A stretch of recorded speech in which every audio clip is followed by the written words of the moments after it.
We're going to stay on Syria now because Best of the Web Today columnist James Taranto last week argued for a yes vote on Syria intervention, although he wasn't exactly enthusiastic about it. James, have you changed your mind in the intervening days since that column? Well, the way I would put it is I found it impossible to remain convinced of the argument I made. My instinct... You changed your mind? Well, my instinct after Obama Come on, made James. this... Let me elaborate. My instinct after Obama made this request of Congress was to say no, was to say this is ridiculous, he's just looking for political cover. You know, they're both bad options. Why should Republicans sign on to this? Then we discussed last week. With some intellectual exertion, I managed to persuade myself of the case for a yes vote. Well then, what did we see last week? We saw further displays of fecklessness and weakness.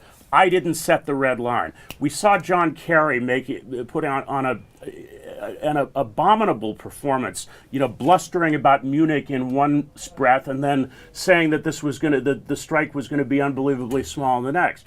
So it reinforced the sense that there's no possible good outcome if Congress had voted yes, except tying Republicans to this weak leadership. Well, your column sparked a lot of reader comment, and I'd love you to respond to just a couple of them. We'll put the first one up here on the screen, and I quote, "Taranto seems to be walking back his ill-advised support for military intervention in Syria.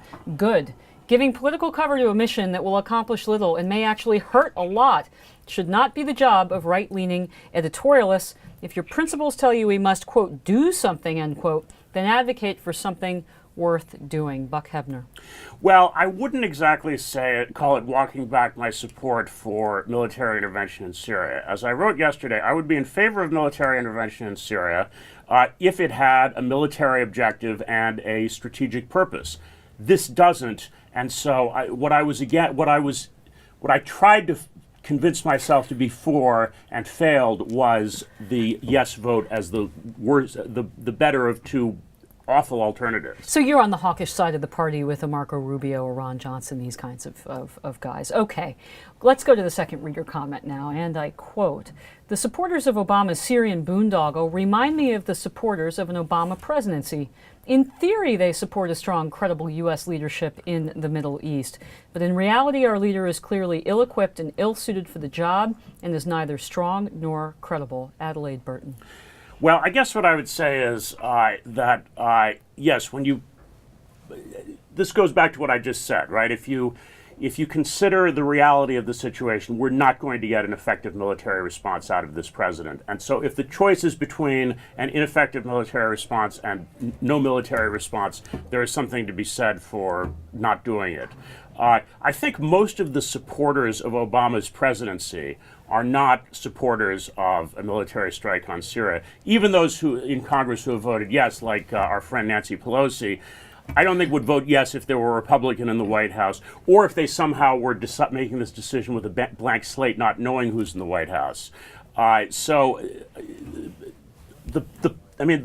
of a piece, right? The Obama's weakness and the impossibility of an effective military solution. We've also written on the editorial page, too, about the bipartisanship that more Republicans tend to support Democratic leaders when they want to go to war than the other way around. Well, this would be a counterexample, wouldn't it? Indeed it would. Let's put up the third reader comment, and I quote, "I keep reading about how Americans are war-weary. While I completely sympathize, remember that this administration has been running around telling us Al-Qaeda is dead and that it's not politically correct to use the word terrorist anymore. We've become desensitized to what's really going on. America is at war, whether we like it or accept it. By downplaying this, Obama has shot himself in the foot in attempting to garner support for this misadventure." Chris Baker. Well, there's a chicken and egg problem here, isn't it? I mean, you've got these two factors, the war weariness of the public and the poor leadership of Barack Obama.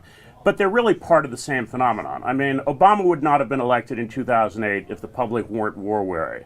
The public might not have been as war-weary in 2008 if Democrats had not been so anxious to jump off the Iraq support.